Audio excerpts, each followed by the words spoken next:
Hi viewers, అందరికీ నమస్కారం.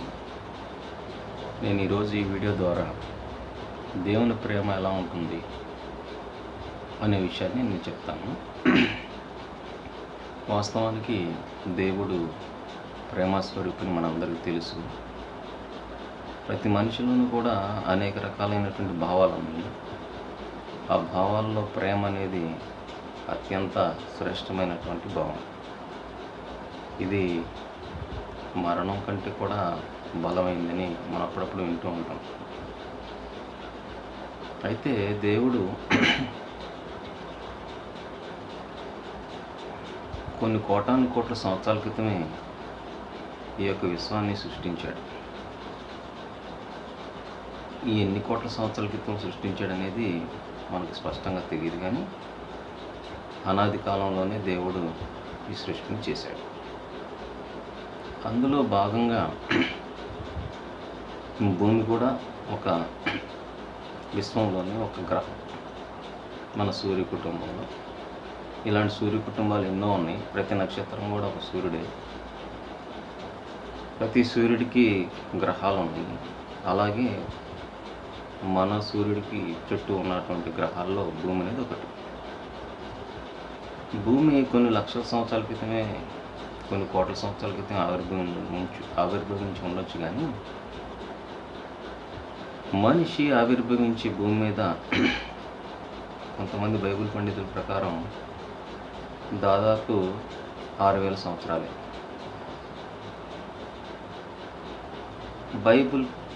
బైబిలేతర పండితుల ప్రకారం అయితే మహా అయితే అంటే శాస్త్రవేత్తల ప్రకారం 10,000 సంవత్సరాల క్రితం, 20,000 సంవత్సరాల క్రితం అంతే. అయితే ఈ మనిషి పుట్టుకకి మునిపే విశ్వం ఉందని మనం తెలుసుకున్నాం కదా. ఈ విశ్వం ఉన్నప్పుడే దేవుడు తనకు తోడుగా కొంతమంది దూతలను కూడా సృష్టించుకున్నాడు. కొన్ని కోటాను కోట్ల దూతలు. ఆ దూతల్లో కొంతమందిని ప్రధాన దూతలుగా పెట్టుకున్నాడు. వాళ్ళల్లో కొంతమంది పేర్లు లూసిఫరు, మిఖాయేలు, గాబ్రియేలు, ఎట్సెట్రా ఎట్సెట్రా. అయితే ఈ లూసిఫర్ అనేది కూడా ఒక ప్రధాన దూత. వీడు చాలా సౌందర్యం కలిగినటువంటి వ్యక్తి, అలాగే జ్ఞాన సంపన్నుడు కూడా. ఇతను ఏంటంటే అందరి దూతలతో పాటు మరి సృష్టికర్తని, వాళ్ళు దూతలు అనేవాళ్ళు చాలా కాలం సృష్టికర్తని ఆరాధించారు. అలా కొనసాగుతుండగా కొంతకాలానికి వాడిలో దేవుడి మీద ఒక అసూయ అనేది పుట్టి దేవుని స్థానాన్నే వాడు ఆశించాలని, దేవునిలాగా ఆరాధనలు పొందాలని వాడు మనసులో అనుకున్నాడు. అనుకోవటంతోనే దేవుని మీద తిరుగుబాటు చేసి కొంతమంది దూతలని తన వైపు తిప్పుకొని దేవుని మీద యుద్ధానికి వెళ్ళాడు. ఆ విశ్వంలో దేవుడు పరాక్రమశాలి, సర్వసద్గుణ సంపన్నుడు, మరి సర్వ సైన్యాధ్యక్షుడు. ఆ యుద్ధంలో సైతాను దాని అనుచరులందరూ చిత్తుగా ఓడిపోయి ఆ స్వర్గం నుంచి పడద్రోయబడ్డారు. మనం వింటూ ఉంటాం ఫాలెన్ ఏంజెల్స్ అంటే పడద్రోయబడినటువంటి దూతలు. వీళ్ళు ఆ విశ్వంలో ఆ యొక్క పరలోక రాజ్యం నుంచి తోసివేయబడ్డారు. నెక్స్ట్ చాలా కాలం తర్వాత ఎంతకాలం అనేది మనకు తెలియదు. But according to the Bible analysis ఇది ఏంటంటే 6000 సంవత్సరాల క్రితం ఈ భూమి మీద ఏదైనా తోటలో దేవుడు మనిషిని సృష్టించి ఏదైనా తోటలో పెట్టాడు అనేది చెప్తూ ఉంటారు. బైబిల్లో కూడా అలాగే ఉంది. ఏదైనా తోటలో దేవుడు మొదటి మానవుడైనటువంటి ఆదాము, అతని తోడుగా హవ్వ అనే ఆవిడని సృష్టించి అక్కడ పెట్టాడు. పెట్టి ఆ తోటలో ఒక మంచి చెడుల వృక్షాన్ని కూడా పెట్టి దేవుడు దానికి సంబంధించినటువంటి ఫ్రూట్స్ తినొద్దని చెప్తే శాటను తెలివిగా ఎలాగోలా ఇంటర్ఫియర్ అయ్యి చాలా ఫాలెన్ ఏంజెల్ అది ఏదో ఒక రూపేణ అక్కడికి వచ్చింది. వచ్చి అవ్వని, ఆ తర్వాత అవ్వ ద్వారా ఆదాముని మోసగించి ఆ ఫ్రూట్ తినేలాగా చేస్తుంది. వెంటనే దేవుడికి ఆ విషయం తెలిసి, దేవుడు వాళ్ళకి ఆజ్ఞాపించాడు, ఆజ్ఞను వాళ్ళు అతిక్రమించారు. దాంతో వాళ్ళు పాపం చేసినట్టు. దేవుడితో అప్పటి వరకు ఉన్నటువంటి వాళ్ళ సంబంధం తెగిపోయింది. అంటే వాళ్ళు ఎడం చేపట్టారు దేవుడి నుంచి. దేవుడు ఆ ఏదైనా తోటలో ఉంచకుండా అక్కడి నుంచి వాళ్ళని తోలేస్తాడు. ఎందుకంటే అదే ఏదైనా తోటలో జీవవృక్షం అనేటువంటి ఒక మంచిని చిరంజీవిగా చేసేటువంటి ఒక చెట్టు కూడా ఉంటుంది.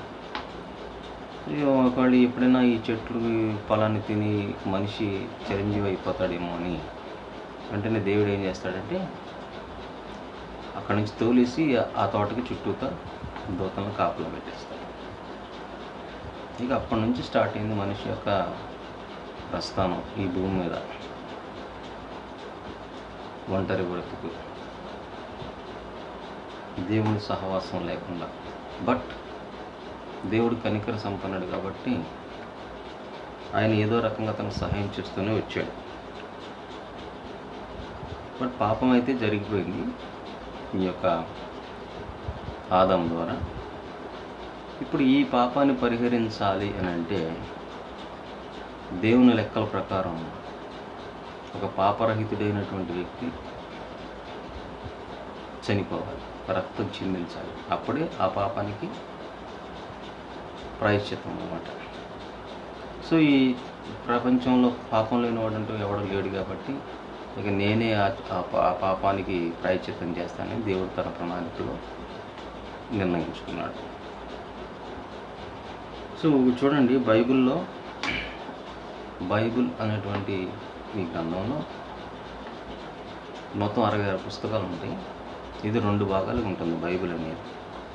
సగభాగం వచ్చేసి ఓల్డ్ టెస్ట్మెంట్ అంటాము. ఇందులో దాదాపు 39 పుస్తకాలు ఉంటాయి. మిగతా సగభాగాన్ని న్యూ టెస్ట్మెంట్ అంటాము. ఇందులో వచ్చేసి 27 పుస్తకాలు ఉంటాయి. 39 + 27 66 పుస్తకాలు. సో మనం ఎవరితోనో స్నేహం చేయాలనుకోండి, మనం ఒక స్కూల్లో కాలేజీలో చదువుతున్నాము, మనం ఎవరితోనో స్నేహం చేయాలనుకోండి, స్కూల్లో ఉన్న అందరితో స్నేహం చేయగలుగుతాము. కొన్ని క్లాస్ రూమ్లో అందరితో స్నేహం చేయగలుగుతాము, చేయలేము కదా. ఎవరో ఒకరిలో ఇద్దరిని ఎంచుకుంటాం. సిమిలర్లీ దేవుడు కూడా అదే రకంగా ఈ యొక్క అవ్వ ఆదాము ఫ్యామిలీ నుంచి, యాక్చువల్గా అవ్వ ఆదాము ఫ్యామిలీ స్టార్ట్ అయిన దగ్గర నుంచి వాళ్ళ సంతానం పుట్టి పెరిగి ఒక జనాంగంలాగా తయారైపోయి, ఈ జనాంగం అంతా కూడా ఒక చోట ప్రస్తుతం ఇరాక్ ఉన్నటువంటి ప్రాంతంలో ఒక చోట అంతా గ్యాదర్ అయిపోయి జనాంగాలందరూ కూడా దేవునికి వ్యతిరేకంగా ఒక ప్లాన్ చేస్తారు. మనందరం ఒక చోట ఉండి హాయిగా సుఖంగా బ్రతుకుదాము, ఆకాశాన్ని అంటుకున్నటువంటి ఒక పెద్ద టవర్ ఒకటి కడదామని డిసైడ్ అయిపోయి కట్టేస్తూ ఉంటారు. ఇక చీమలు పొట్టను కట్టినట్టుగా అందరూ కలిసి కట్టేస్తూ ఉంటారు. అలా కడుతూ ఉంటాం. దేవుడికి నచ్చలేదు. అంటే మనిషి తలుచుకున్నది ఏదైనా చేస్తాడు అని చెప్పేసి వెంటనే వాళ్ళ భాషను అక్కడ తారుమారు చేసేస్తాడు వచ్చేసి. ఆ టవర్ పేరు టవర్ ఆఫ్ బాబిల్ గోత్రం అన్నమాట. సో అక్కడి నుంచి మనుషులు కట్టేటప్పుడు ఎవడి భాష ఆడికి అర్థం కాక ఆయన తారుమారు చేశాడు కదా. ఎట్లా తారుమారు చేశాడంటే ఆయన శక్తిమంతుడు, సర్వశక్తిమంతుడు, ఓమ్నిపోటెంట్. తారుమారు చేశాడు. ఎవరికాడికి భాష అర్థం కాక సపరేట్ అయిపోయి ఎవరికాడి చెల్ల చెదురైపోయి ఏ జనాంగానికి వివిధ రకాల భాషలు వచ్చేసినాయి కదా.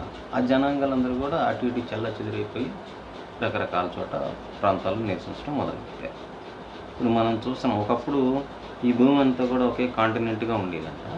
తర్వాత కాంటినెంటల్ డ్రిఫ్ట్ అని భూమి ముక్కలు గట్టు జరిగిపోతూ వచ్చి ఇప్పుడు మనకు దాదాపు 7 కాంటినెంట్స్ ఉన్నాయి. ఒకటి వచ్చేసి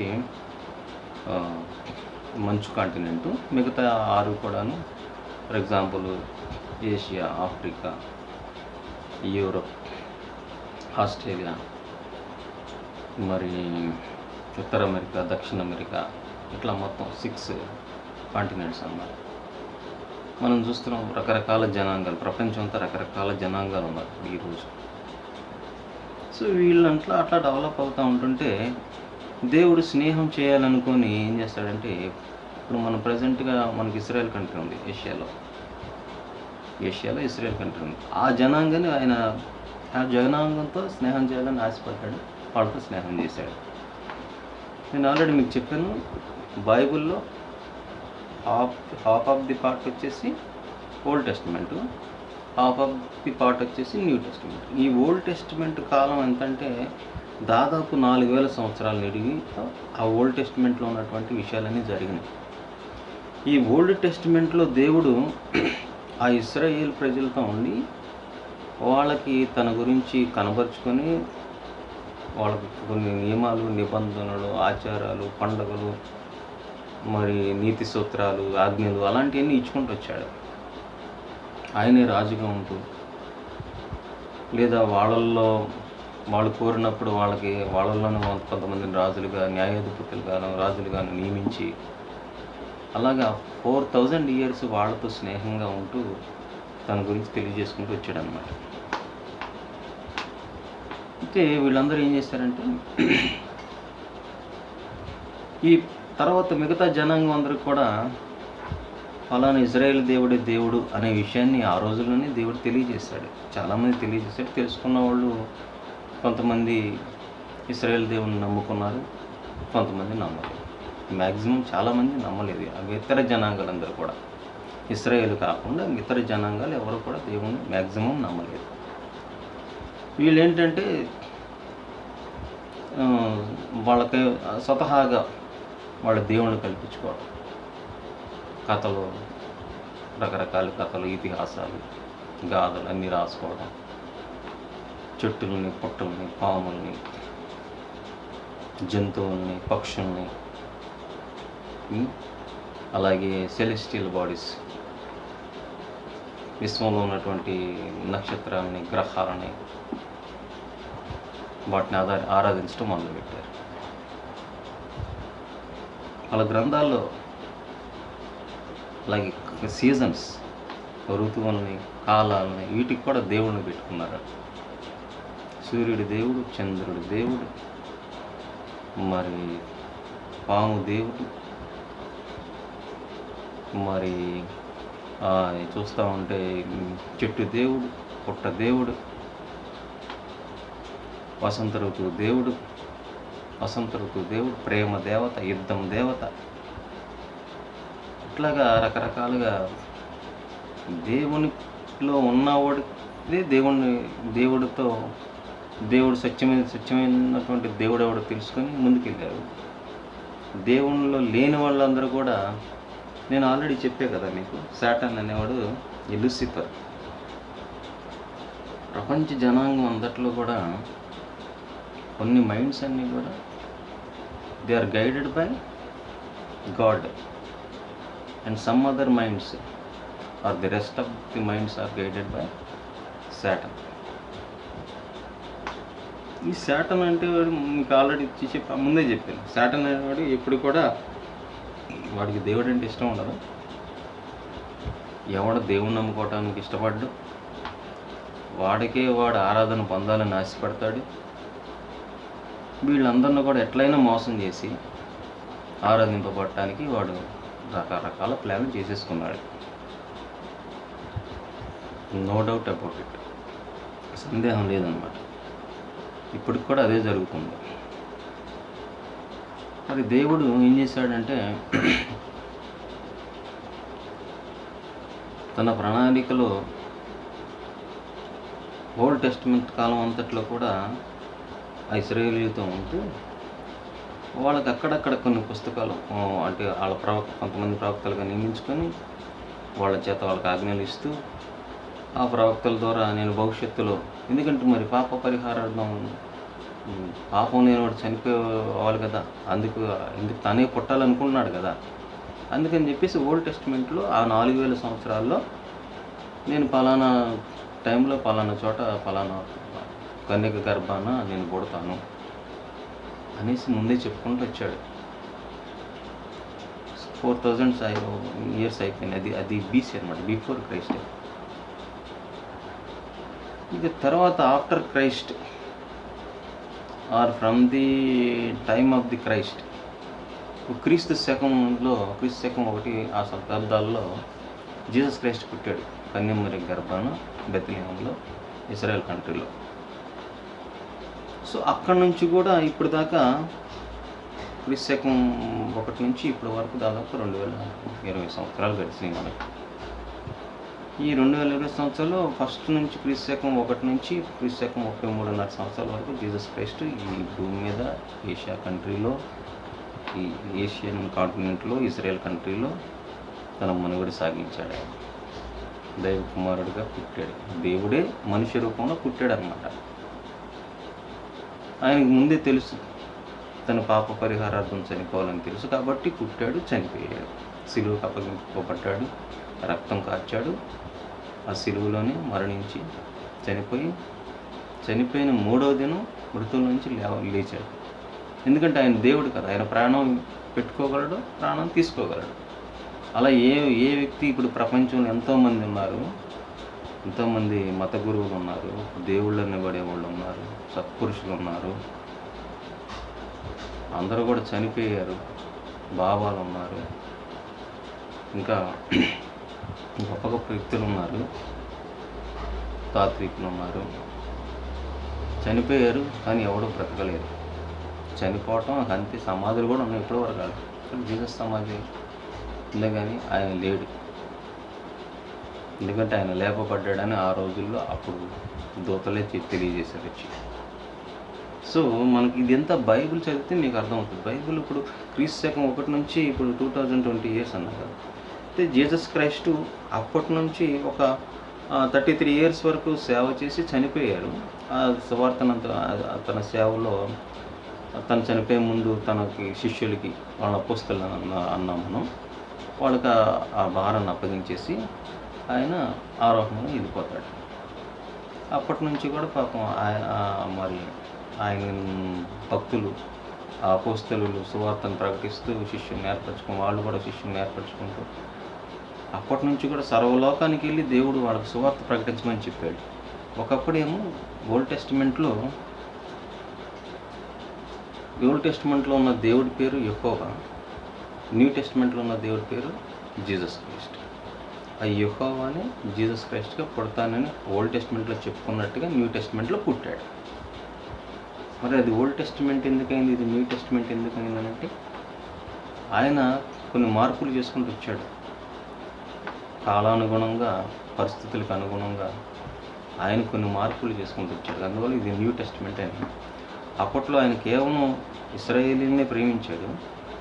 న్యూ టెస్టిమెంట్కి వచ్చేసరికి ప్రపంచంలో అందరితో స్నేహించాలనే ఉద్దేశంతో మీరు సర్వలోకానికి వెళ్ళి సువార్త ప్రకటించండి అని చెప్పాడు. ఓల్డ్ టెస్టిమెంట్లో పాతాళం అనే దాని గురించి ఎక్కడెక్కడ మనకు కనబడుతుంది. న్యూ టెస్టిమెంట్లో జీసస్ క్రైస్ట్ చాలా మర్మాలు చెప్పాడు. పరలోక రాజ్యం, నరకం అనే దాని గురించి చెప్పాడు.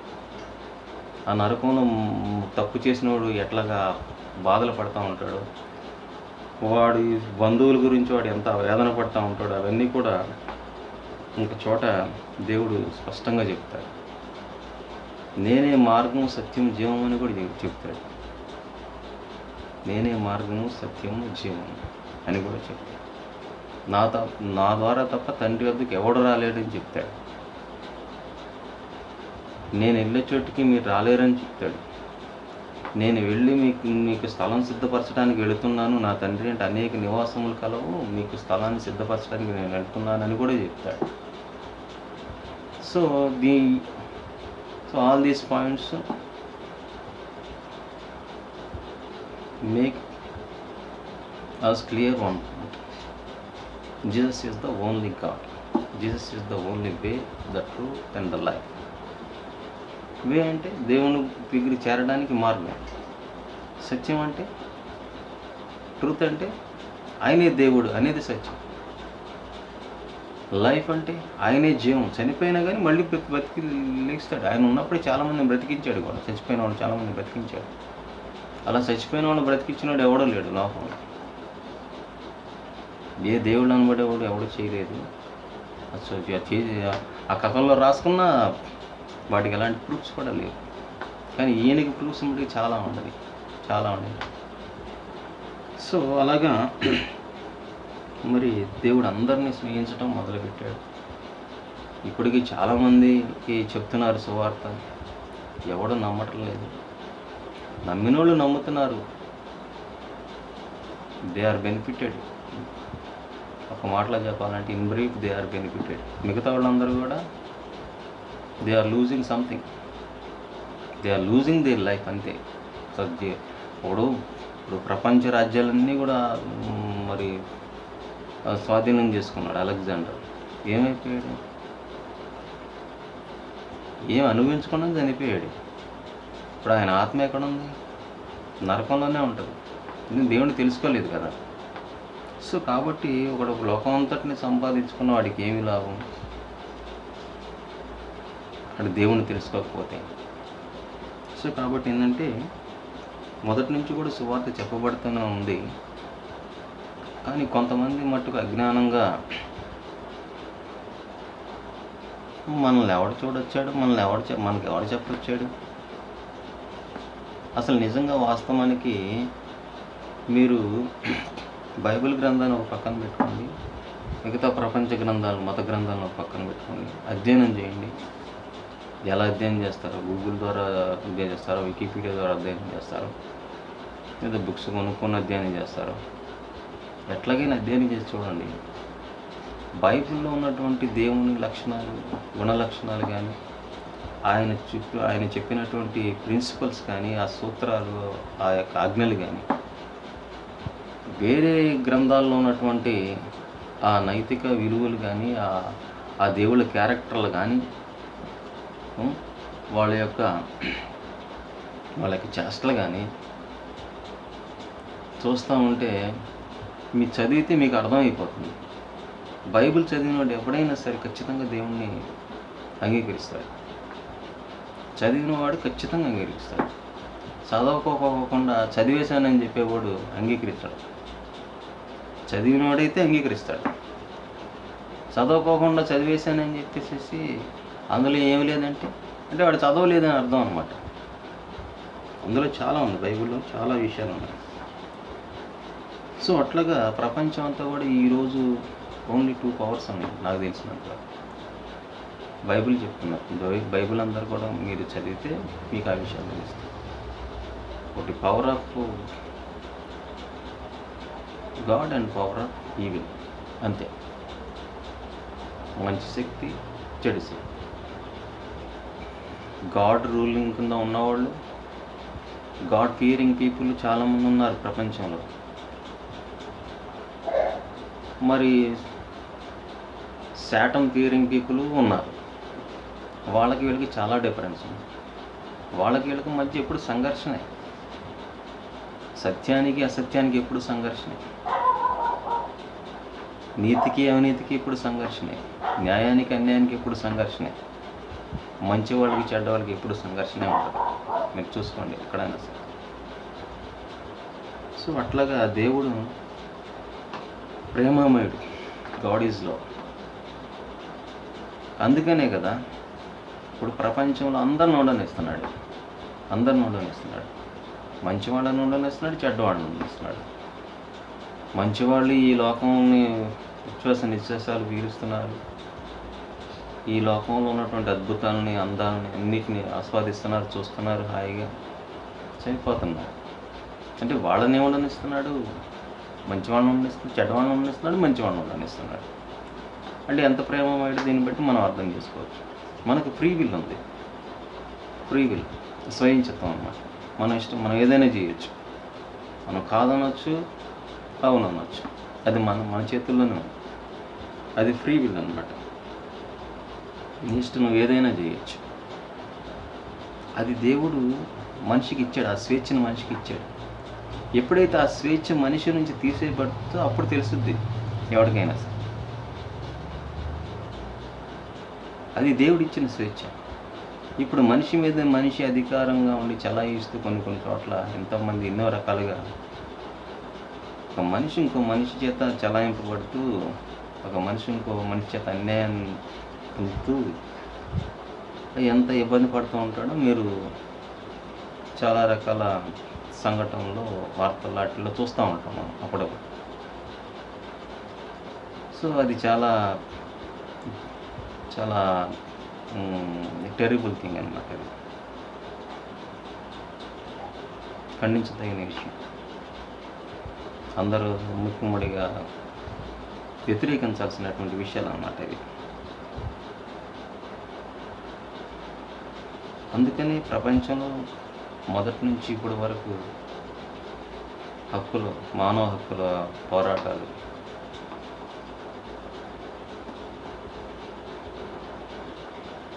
దేశాలకి సంబంధించినటువంటి స్వాతంత్ర పోరాటాలు ఇవన్నీ ఎందుకు జరిగినాయి అంటారు? అవే కారణాలు. సో మనిషికి ఫ్రీ విల్ ఇచ్చినప్పుడు ఏంటంటే వాడు స్వేచ్ఛగా సత్యాన్వేషణ చేసి వాడు తెలుసుకోవాలి. బట్ సాటన్ ఏంటంటే వాడిని సైడ్ చేస్తూ ఉంటుంది అనమాట ఎప్పటికప్పుడు. జీసస్ క్రైస్ట్ చెప్పాడు, నరకం ఉంది, స్వర్గం ఉంది. ఈ నరకం నిర్ణయింపబడింది ఎవరికి? సైతానికి, దాని సమూహానికి.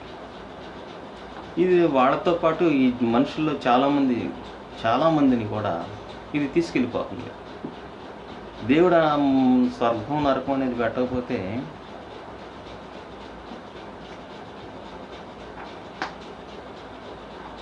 ఎలా ఉండేదో మనం ఊహించలేము అసలు. అది పెట్టడం వల్ల, ఈ శాటన్ తన ప్రణాళికలో ఉంచటం వల్ల ఈ మంచి వాళ్ళు చెడ్డ వాళ్ళని ఫిల్టర్ చేసుకొని ఆయన చక్కగా అర్హత పొందిన వాళ్ళని స్వర్గానికి తీసుకెళ్ళేటట్టుగా ఆయన ప్రణాళిక జరిగింది అనే విషయం మనం అర్థం చేసుకోవాలి. సో మరి శాటన్ ఫాలోవర్ అవుతారో మరి దేవుడు ఫాలోవర్ అవుతారో అనేది మీరే డిసైడ్ చేసుకోవాలి. సో ఇదండి నేను ఈరోజు చెప్పాలనుకున్న విషయం. అందరికీ వందనాలు. Thank you for listening.